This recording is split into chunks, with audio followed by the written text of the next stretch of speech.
কিছুক্ষণ বিরতি, তারপরেই শুরু হবে মনোজ্ঞ সাংস্কৃতিক অনুষ্ঠান। মিলনায়তনপূর্ণ সকলের প্রতি ঝিনাইদহ জেলা সমিতির পক্ষ থেকে আবারও অনেক কৃতজ্ঞতা, অনেক ভালোবাসা। আমরা মঞ্চে উপবিষ্ট সকল অতিথির জন্য একটা জোরে করতালি দিই।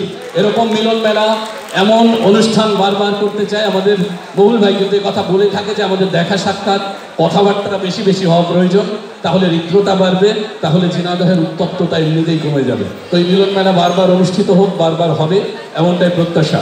জয় হোক সত্য ও সুন্দরের, জয় হোক প্রিয় ঝিনাইদহ।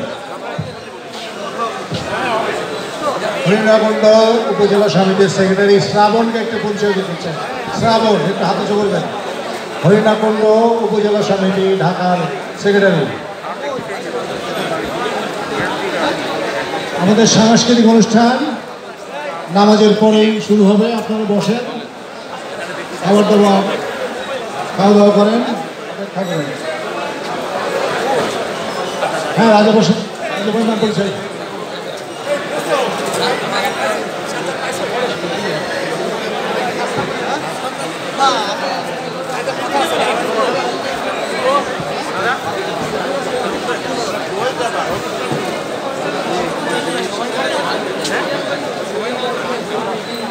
আশিস কুমার বিশ্বাস একটু পরিচয় দিতে চাই, প্রধান শিক্ষক।